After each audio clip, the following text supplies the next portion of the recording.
Good evening, everyone. We're a little late to start, but welcome to another SixyTimes Dead or Alive 6 Battle Lounge with the 2MK team. The allergies are still hitting me as hard as ever. Hopefully I will not be hit as hard as they are hitting me today in Lounge that often. As a result of that, this stream is probably going to be at least somewhat quieter, but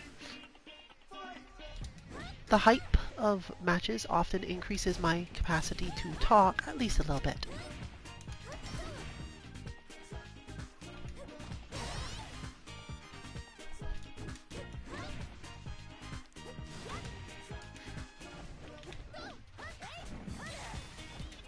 Beat it.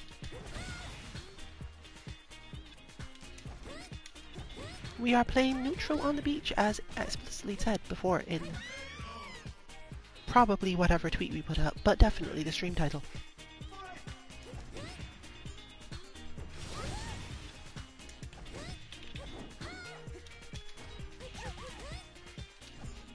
So you can join us today. It is Winner Stays On, and I believe there's nearly no limit on how strong as a player you can be, but it's probably at least some limit because, you know, we don't play this game that often. Still, jump in if you feel it's going to be useful to you in any way, or useful to us if you're being really helpful. I think she just ducked right under that throw.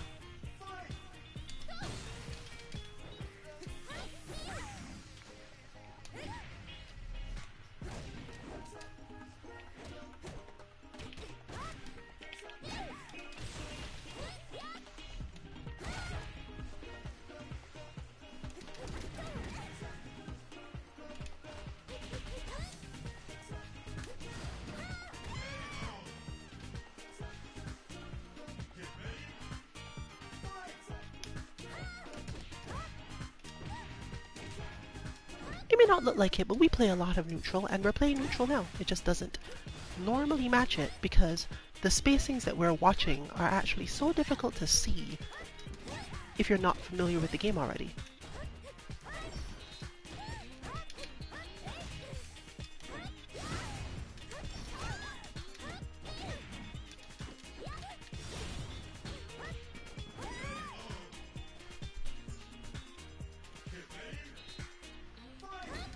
But if you aren't familiar, then I should probably share with you the main thing you need to understand about Dead or Alive. Your fastest move is almost always a throw, which is helpful for a lot of things.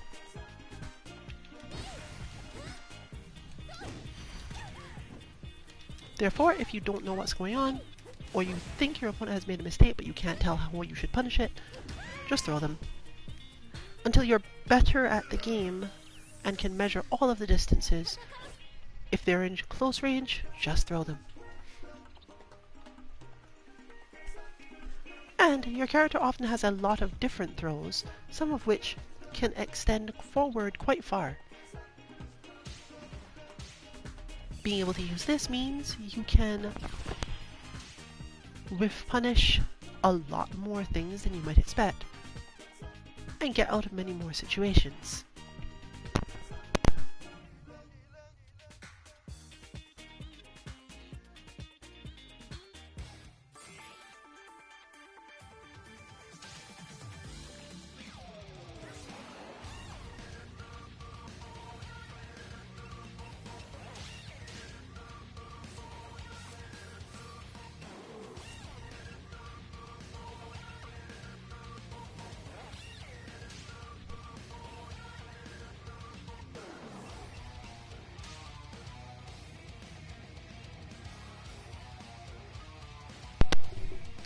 I should really still work on why that costume didn't save. It's not even saved as unlocked. It seems like an odd thing.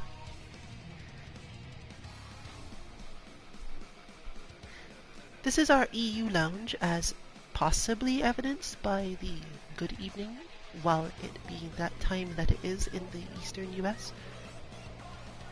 So do make sure that you have at least a decent connection to possibly Europe. Not everyone in the lounge is such, but we have for whatever reason, pretty good connection to our EU member, which is at the moment our lounge creator, and therefore you shouldn't have too much trouble checking whether or not you're likely to have good connection.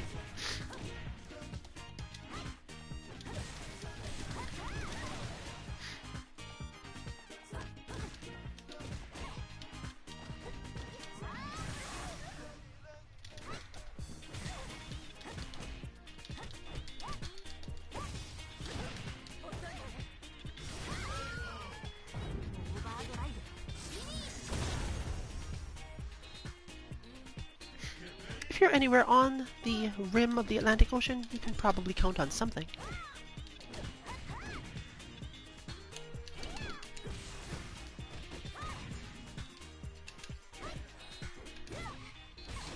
Went too fast. And again. Oh, I see why that's happening now. Okay.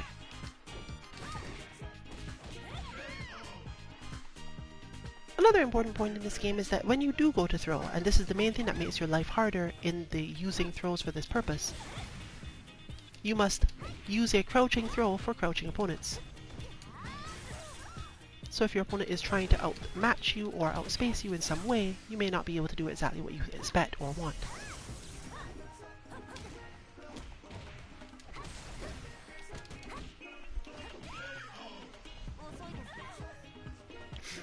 Throws are not necessarily too hard to escape in this game, but they're a little bit harder to see coming somehow. Especially if they are starting faster than a strike properly, then they don't actually... Like, you've already hit the button, you can't get out of the throw anymore. But if you expect the throw, then the problem's usually solved.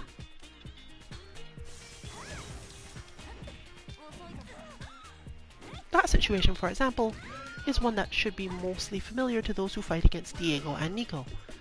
If your opponent has made you block that move at certain spacings, your pushback means that you can't hit a button, but Nico can still grab you.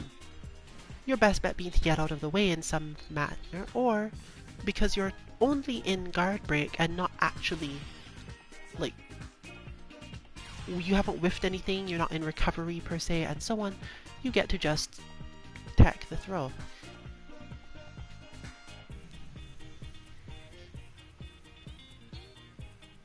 Of course, it's easier to just hold the punch, but you can't be absolutely sure of it because unless you've learned to measure the spacing, I, as the Nico player, might not have been trying to hit you in the first place. Depending on the player, people will bait you into holding things that aren't actually intended to hit, and the only thing that protects you in those cases is simply that certain moves don't have follow-ups. There's no, I'm using this move to bait you into holding and then using a different move after that. And that is the case with Miko's long lunging electric punch. She can't actually easily do another move after that, so you can generally just hold it.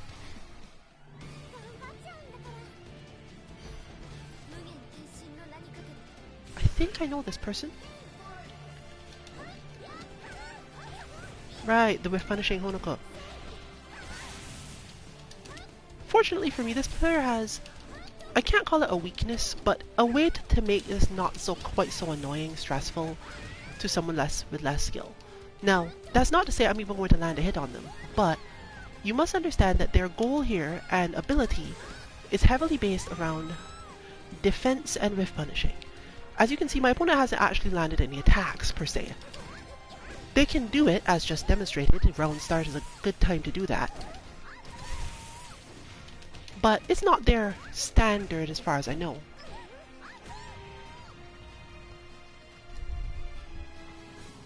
See? Meaning that, assuming they stick around, but they might not. The main thing I'm looking for here is not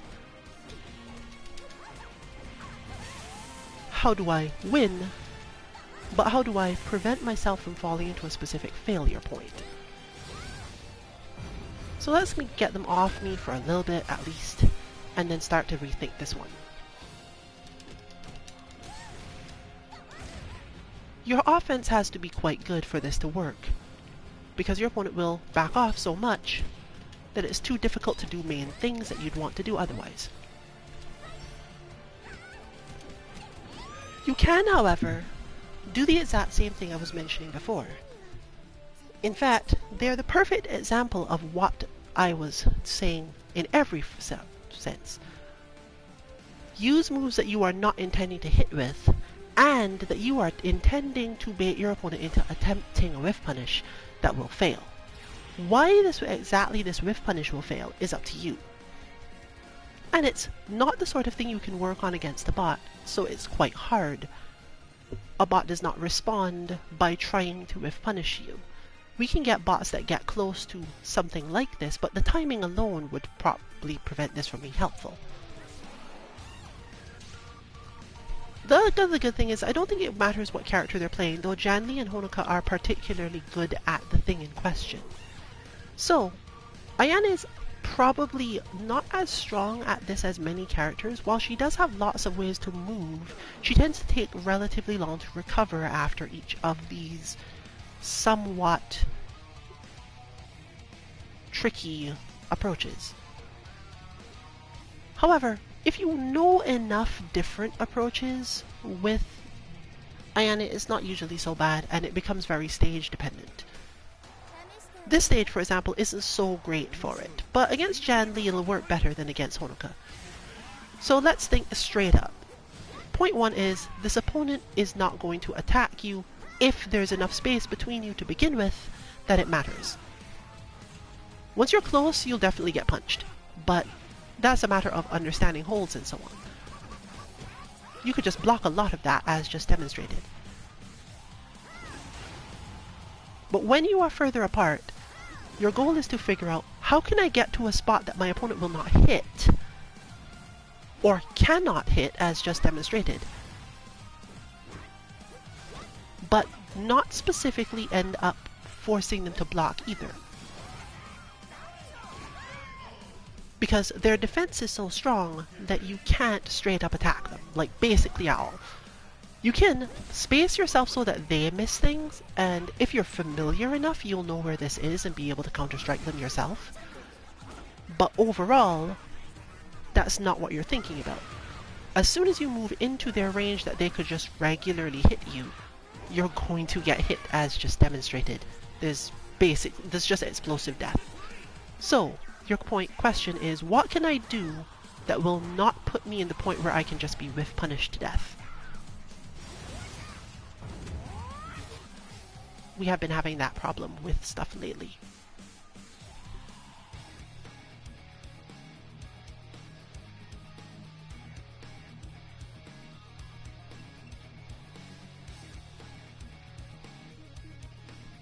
So let's go look for it again.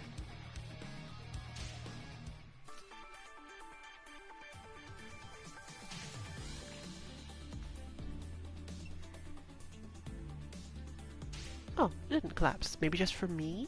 I don't get it. Yeah, definitely just for me.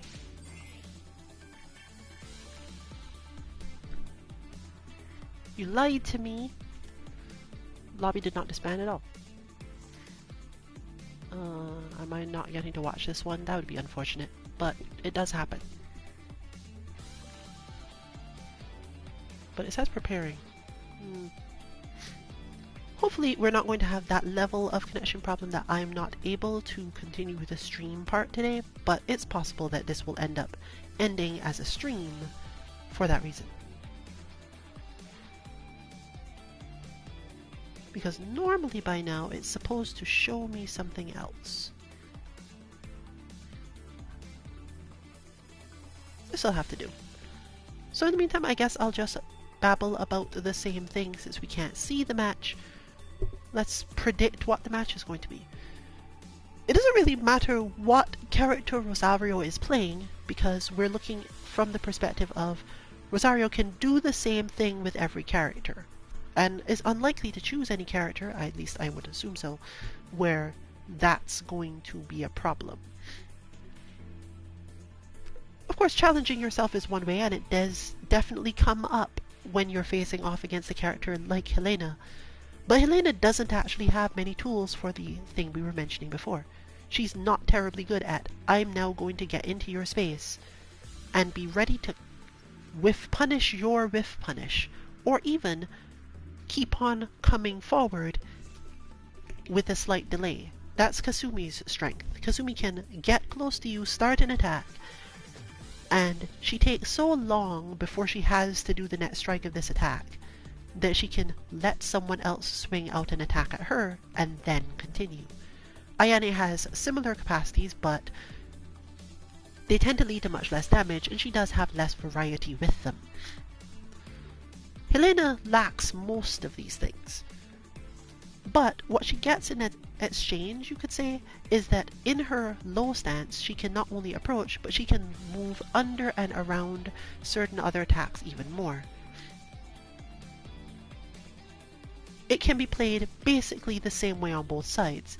Helena can inch forward while in her low stance, and in some cases react and punish even moves that are meant to knock her out of it.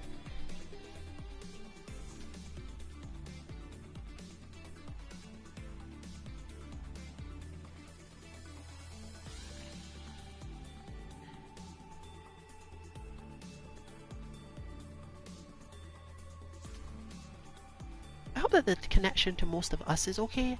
I believe, since again this is the EU lounge, all the people you're seeing with yellow, and oh, that's some information. Great, that means that our DavCon, I believe, that their connection to Sun is good, which again, EU, let's go. Hayate, a matchup that we really have not seen in a while. We have one player who can play Hayate to a point, but generally doesn't. And I think that means Sun has the bare minimum of experience in this matchup. Fortunately, it's similar to fighting Kasumi, but you have to worry more about heavy, quick strikes to your main plan. I can't really say it's more offensive Kasumi, but Hayate tends to move forward faster, and that means you can play a little more defense and not worry too much. He also crouches much more often though. There we go. That sort of thing is the thing you care about. When you see him slow down, it's a good chance you have to do some form of mid-hold. The question is which mid-hold, because he does have a kick and a punch at the same basic flow. But again, if you're used to Kasumi, that move doesn't necessarily surprise you. The animation's just weird. Which is again another mid-hold. You can break hold it if you need to, but always remember that when your opponent is flinging their entire body at you, most of the time it is a mid-hold, and all you have to figure out is this a kick or a punch? Even if it looks like it's aiming at your head, I think almost every time it is in fact a mid. And you can test this really easily. You can test it in training mode, you can test it in matches if you really think, no, that has to be a high. If it's a high, you can crouch it.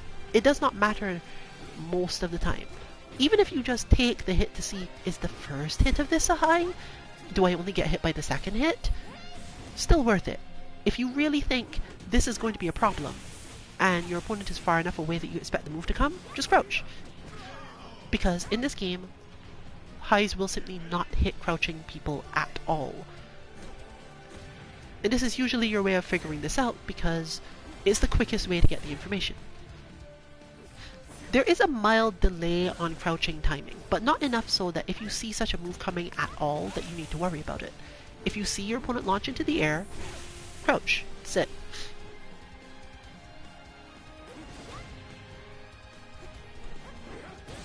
And that will give you the information of, do I need to hold this mid or not, basically.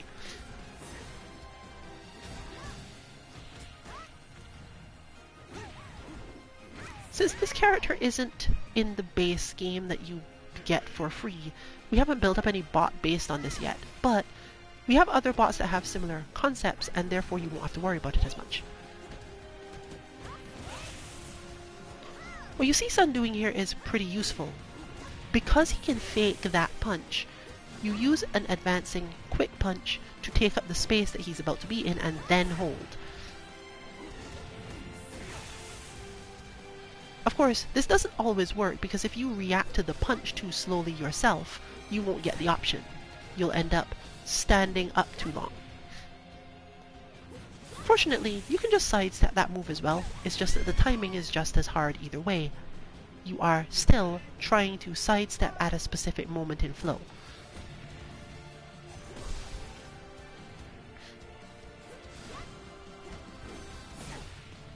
Overall, it's much the same thing here. The opponent is good at staying out of range and basically will back off quite a lot. The main thing that we've offered as our way of telling people how to deal with this is to do nothing. If your opponent has given you that much space, you have two options. Take it because you're confident that you know what to do in the space, or let them leave.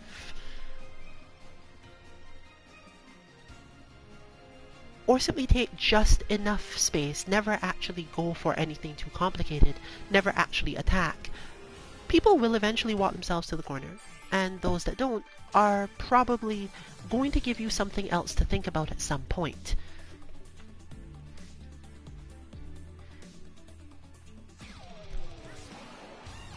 In this case, therefore, my better bet is to play Kasumi, simply because while Nico has definite ways to chase, if the opponent is not attacking, then you're not benefiting from a lot of Nico's strengths at all. Now, the sensible thing for my opponent to do in this case is obviously just change style altogether.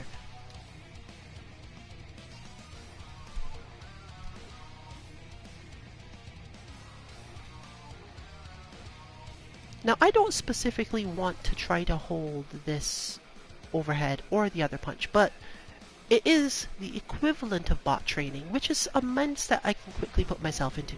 I don't like to put myself into the bot training mindset against strong players because they'll quickly counter you for doing it.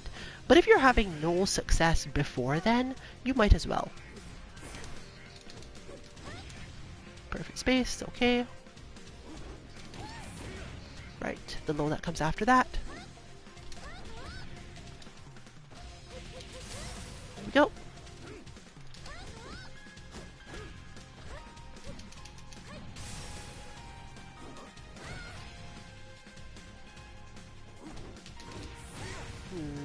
I was expecting that to beat the thing I was trying to do, but not that way. So that's a decent demonstration. My opponent will adapt, but I just wanted to show you what happens as a whole when you try these things.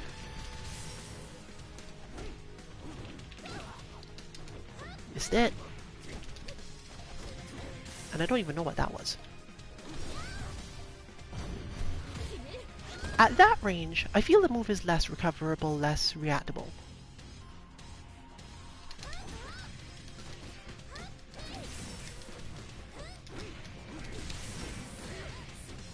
Because you're not expecting it, and because it looks a lot more like something else that's happening.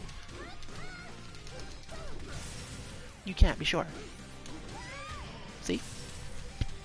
So I should be on the lookout for it all the time, but I'm not going to be.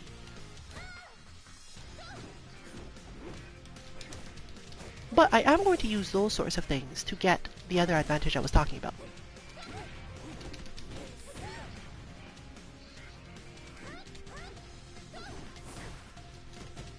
See? A lot of movement where my expectation of my opponent is that they're going to do a very specific thing, and I don't really care what that thing actually turns out to be. Note what I said. They're going to, I think they're going to do thing A, but it doesn't matter to me if it's actually thing A that they do. I'm either going to take very little damage or none.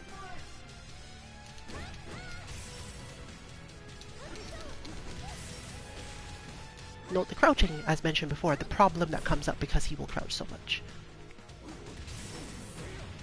I was not even expecting him to bother. Which is my fault, just straight up. Yeah, that's definitely the sort of thing that a bot would benefit from having a bot to go with it. Ah, too close. And once again, too close. But you can see, it's just, for me, this is bot training. because a bot would have hit me with the flying kick as many times as this player has hit me. But that is not a question of tactics at that point. It is not as if I was not looking out for this flying kick. It is either I know that I can't counter it with the current speed I've got, or I just am not specifically trying because I'm thinking about something else altogether. And that was technically a good example of how to break down a player to the bot level and realize when you have failed at the thing you're doing because of that. By changing my mindset from I am going to be watching for this move that you repeat to I am going to try to get in, I'm going to try to bait a whiff punish, I'm going to try to get a throw.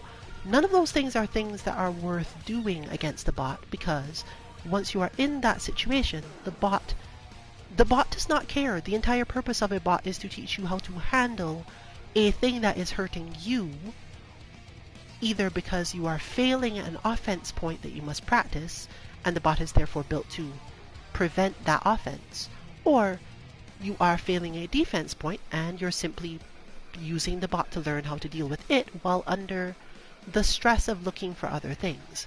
But before you are at that point, before you're ready to say, I can stop this move at all, now I need to move on to stopping it while stressed, or while in a match against a player who is going to think and not do it as much, the bot is still the better option. So if I were to have Hayate available as a character, that would probably be worth it. In the overall sense though, I would say that from my side that went well, because I was able to see more about my opponent's spacing, and that reduces the match to one thing. The number of times I was hit by something else, while not necessarily rushing to get in, was minimal enough that I feel okay about it.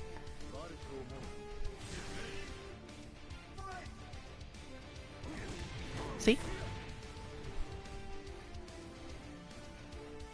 And it's a good move. Like, there's a reason why people do the move. It's just a good move.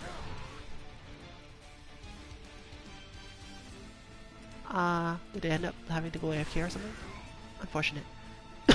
Note that is winner stays on today. If you're used to our lounges being loser stays on and it therefore causing this situation to be unpleasant, not to worry today. We have been changing to winner stays on in general, particularly for EU streams, partially because different players tend to join. There we go.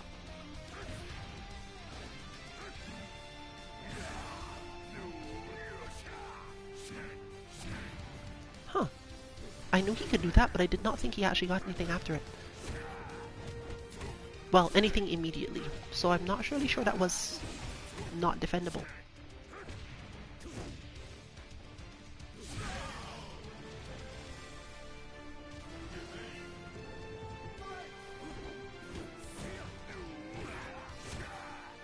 I'll have to check whether or not Hayate actually has something he can do after that other than the low.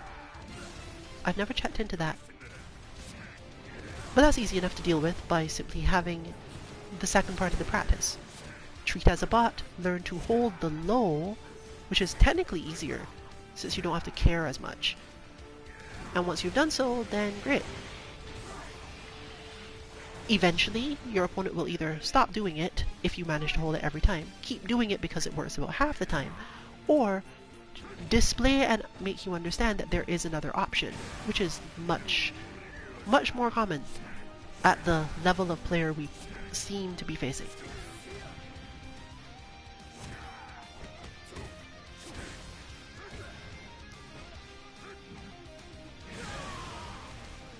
Well, that was explosive and destructive in every direction.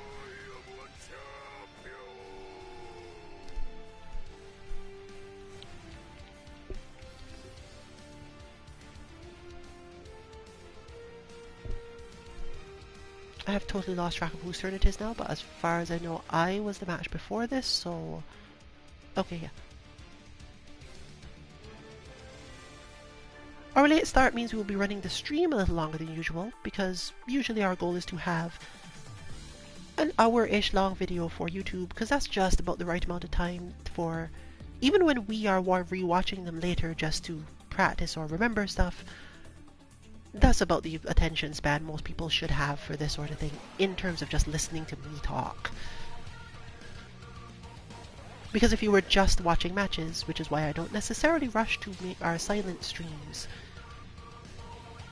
if you're just watching matches, unless the matches were really good, there's not necessarily much reason.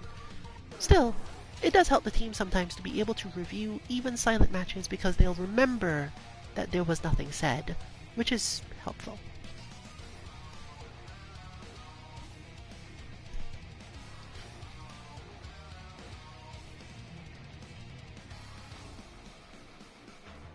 Honestly, this may go on for a little longer overall, even after the hour cutoff of the stream section. Here's a matchup I know, although you all probably have nearly never seen it on stream, I've seen it quite a lot. One of the biggest problems Tina faces in this matchup is, believe it or not, damage. Keeping pressure on Hitomi requires her to use her much less damaging strikes. And the game is balanced around that. You can even see it at the character's select screen. They will straight up tell you, this character's strikes are not that strong. So they are looking for spacings that lead to bigger damage somewhere else. So just watch for a bit. When Hitomi hits you, Hitomi really hits you. But Tina's very much more based on momentum, and if she messes up even the slightest part of that, her damage doesn't come.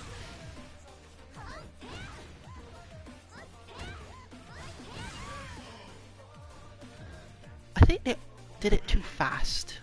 Like that specific interaction happened too quickly.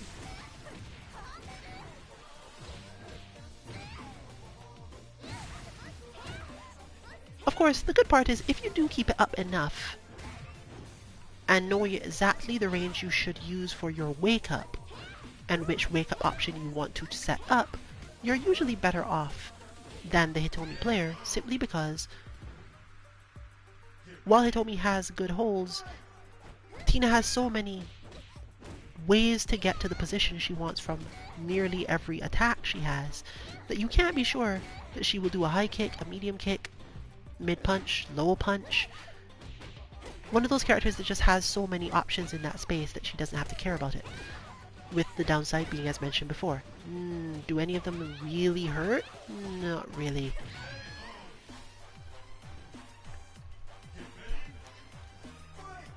If you're not used to this, it might be a little difficult to understand what I'm talking about, simply because, let's see, that was maybe a fifth of health? If you're used to just using mostly combos and pressure, it might not even occur to you that there's a lot more damage in the game to be gotten just by being particularly defensive, or certain characters having really good neutral and being able to deal massive damage from any opponent mistake in neutral.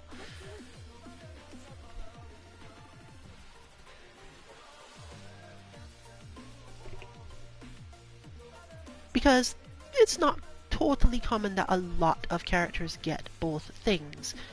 Some people are given lots of control in neutral, and some people are given lots of damage.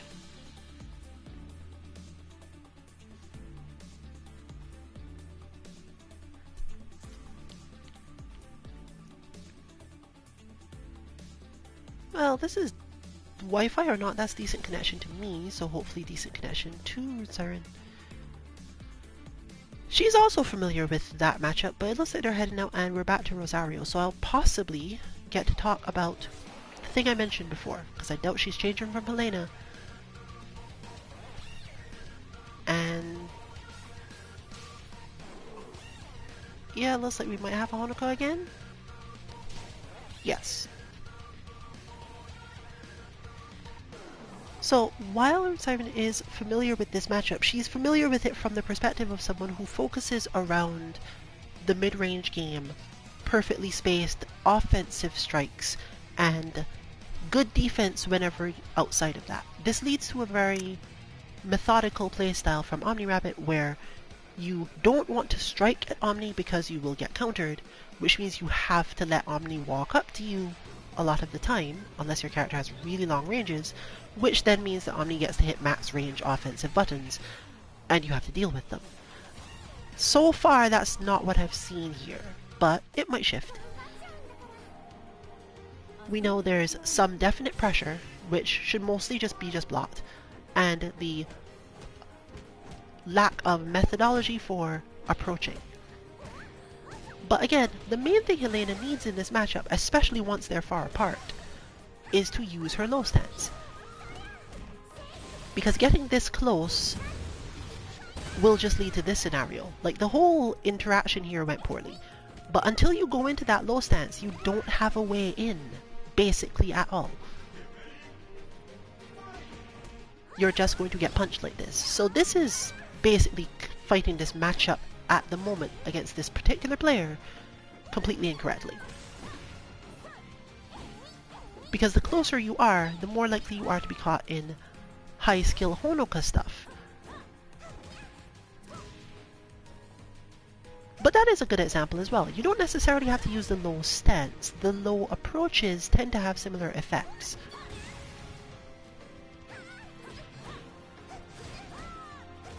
That's much cleaner in terms of both goal and result, obviously.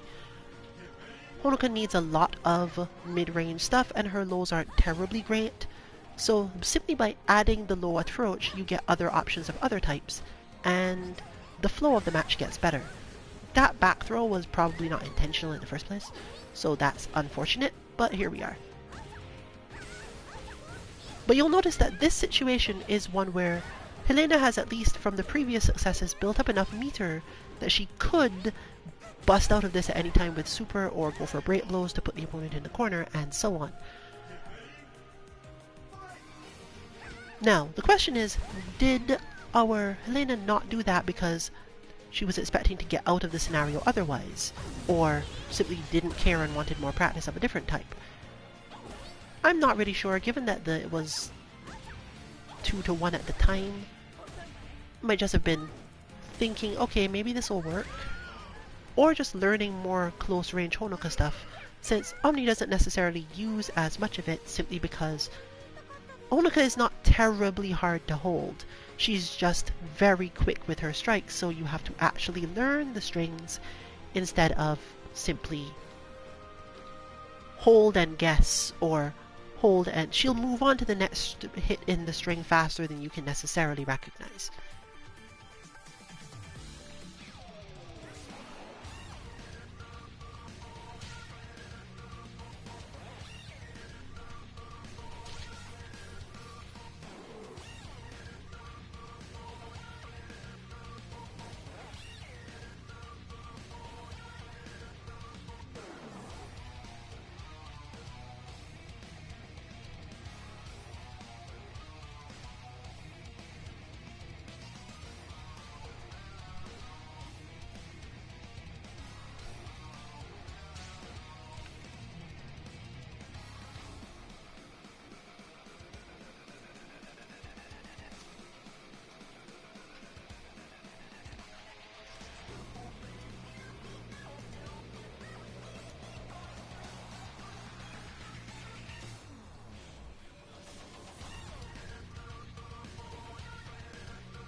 Alright then, we're now going to have a Helena demo, I presume. Sun doesn't really need to change the way this is done, because Sun's style with Ayane doesn't really need to change just because the Helena is better or more focused. It's just going to be, oh, I lose faster. Focus is the name of the game here. Because again, Helena has control in neutral, but not necessarily power.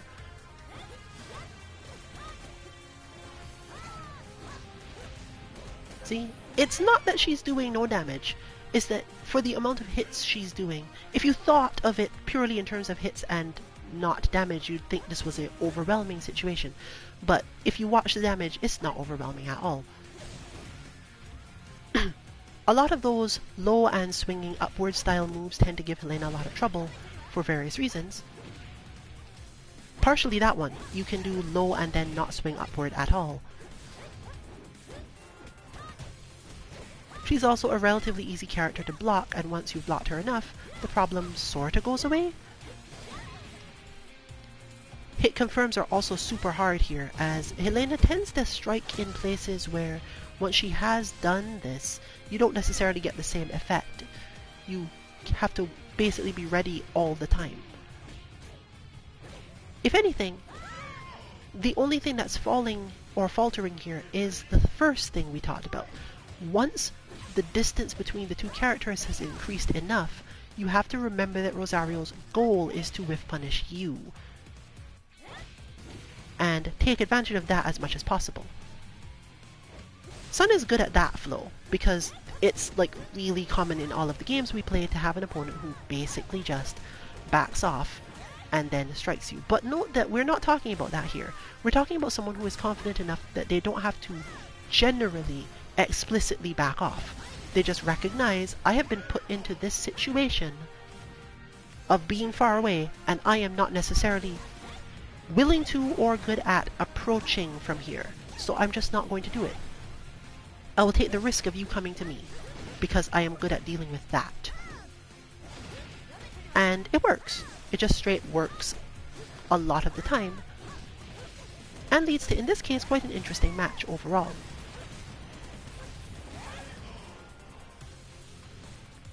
It also gives a big opportunity to, as just demonstrated, use the stage and the stage hazards to increase the amount of damage that you do.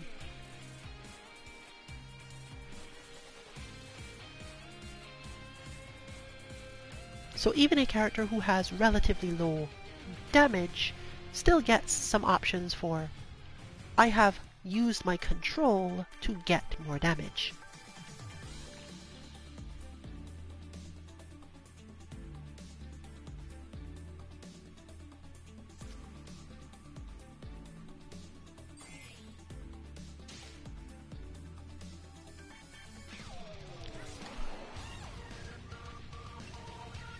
But let me deal with this slash talk about it from the Nico perspective, because while that's useful,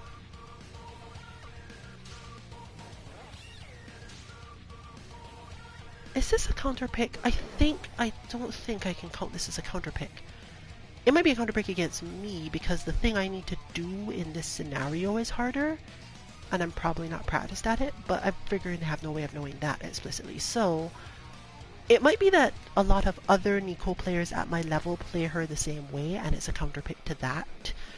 But since I haven't seen their Lei Fang before now, I really can't judge why they would have gone in this direction.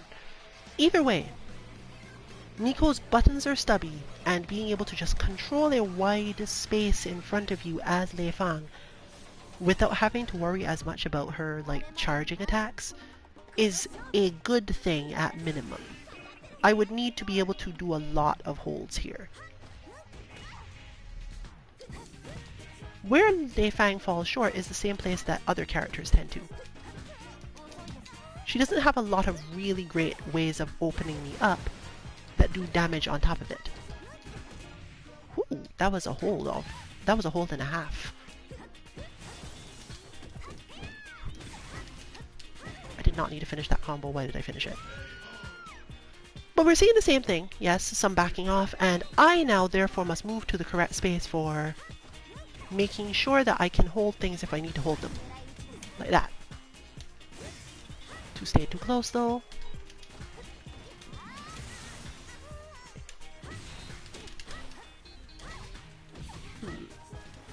As I said, what I'm trying to do here is much harder, but you can see what I'm talking about. Nico can't get into the space she needs to, because the options from her side are too strong.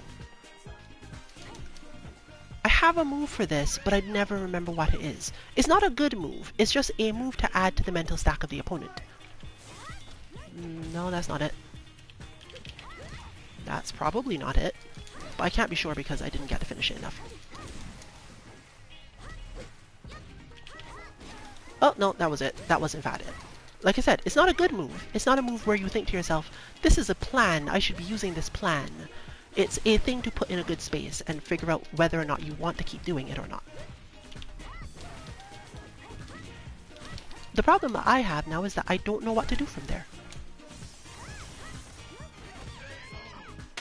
It doesn't do good damage. I don't think you can OTG it strongly, and I don't think I can get away from her in time. I would have to maybe backdash into the correct hold every time. It's still worth learning though. So presumably I'll hope that maybe next week they do this, or I get to keep having the option to fight this one.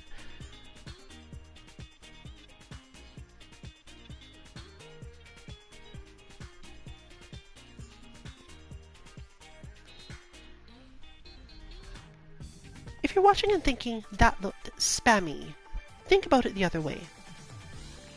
The thing that my opponent is doing is demonstrating the dominant strategy for their character in the matchup until I counter it, because that's how you will learn anyway. If your opponent continually demonstrates the dominant strategy and you find yourself thinking, this is unfair, I can't do anything, chances are that's not true. In modern games, chances are that's not true.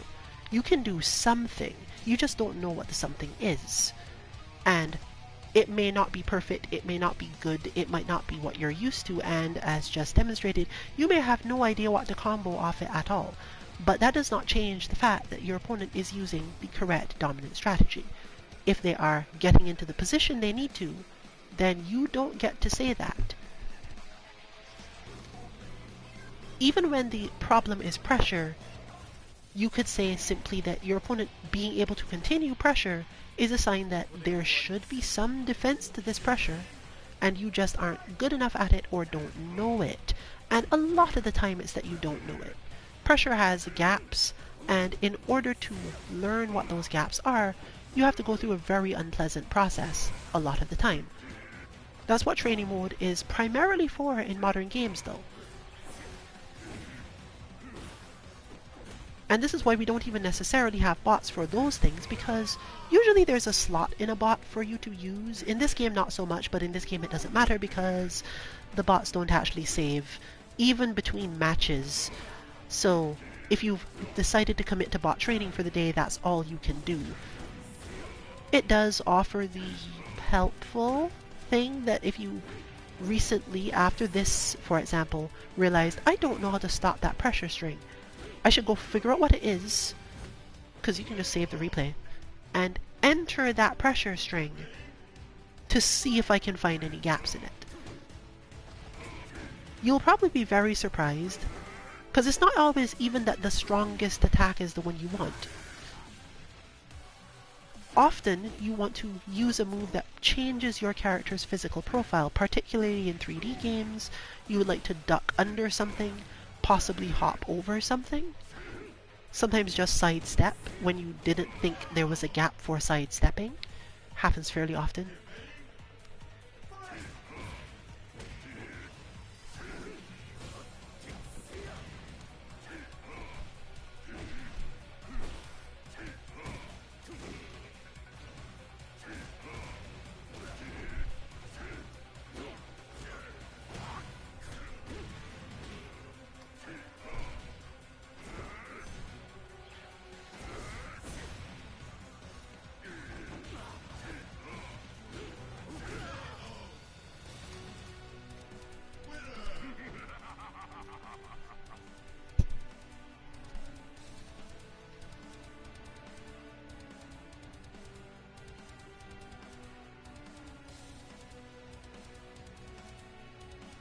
Normally this is where we would end the stream, but as I said, we did start 10 minutes late, so we're rotating a little bit longer.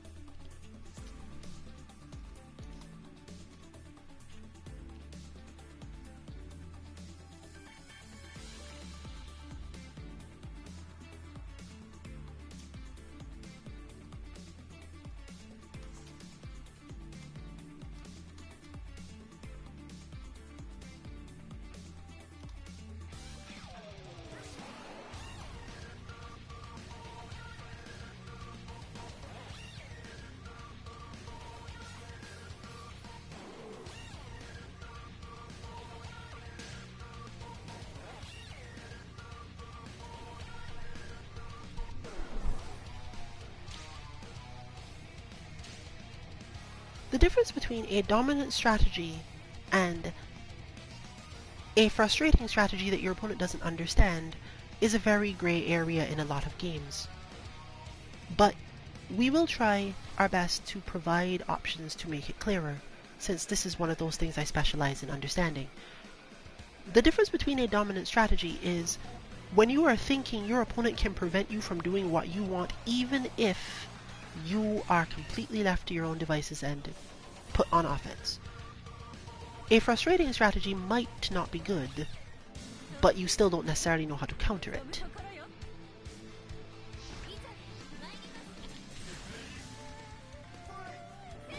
The Momiji stress. So we've had this matchup before, and the main problem with Momiji is always the same. It's hard to explain it to someone who hasn't played this game for quite a while, and I'm not ever sure from my explanations whether or not our Helena has grasped the specific thing I'm trying to say, but Momiji is sort of like the Akuma of this game. If you're familiar from the Street Fighter side, Akuma is the Shoto that just does things, but you know what Akuma's going to do, or rather, you can see everything Akuma does. You just can't always do anything about it. You're not necessarily going to be tricked. You're just always dealing with the fact that, yes, I'm going to power through you with my strength or superior frame data, and you better figure out how to deal with that as best you can. And that's all you really have to do here. Understanding that Momiji can mostly just be blocked once she's started. Once you've started blocking her, keep blocking. And before that, believe that this character is just going to put pure power in front of herself, and you, the player who is not yet in place, should not assume that the attack is going to stop for any reason. It is not that Momiji players can't or won't stop their offense, it's that it's their worst situation. They're almost, in many cases, better off just continuing until they're somewhat unsafe than they are even just letting it end midway. They would have to believe that you were definitely going to block the rest and definitely going to give them an option to throw, because she just isn't the sort of character where that's a benefit. And as you can see here, she is rewarded in the same way that Akuma is generally rewarded, getting to do a ton of damage.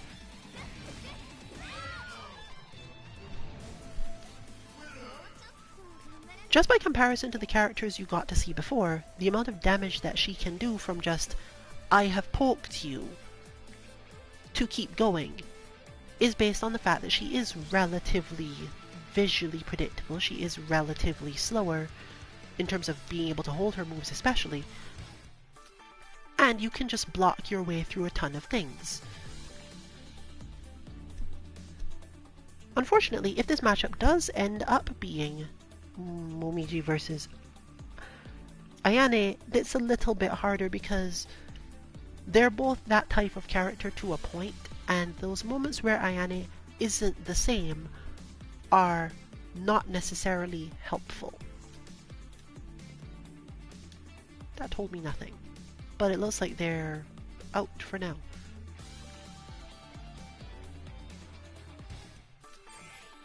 Now I'm just lost, so I'm gonna spin back, I think.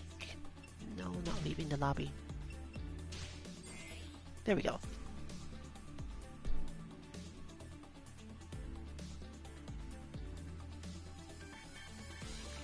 I find it's best if I don't have to give the outro at the same time that I'm fighting. And even though it is technically only one fight with no rematch today, which has been working out, mainly because we set it to 3 rounds. I think we normally do that though. Oh, does this mean I don't get to watch this one either? Fine.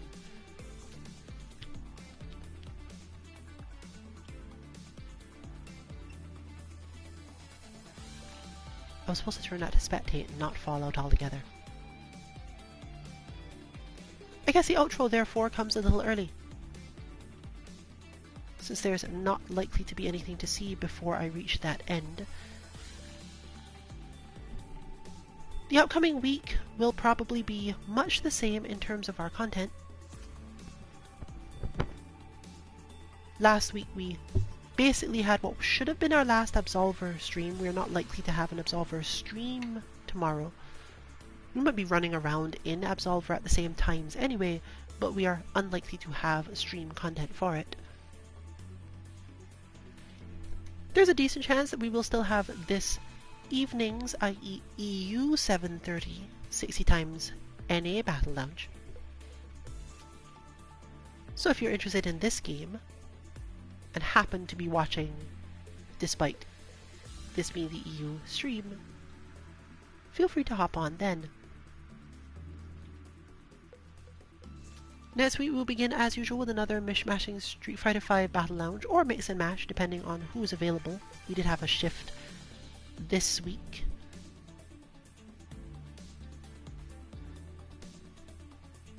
And our Tuesday train, in this case Tuesday Melt, for Melty Blood type Lumina, will probably be the anime for the week, as various obligations imply that you're only going to get one Wednesday night in birth stream, if any. We do expect to be back to normal for our Thursday, Feeling Thursday content for King of Fighters 15, and hopefully we will have some bot available for Friday's Disc Guidance.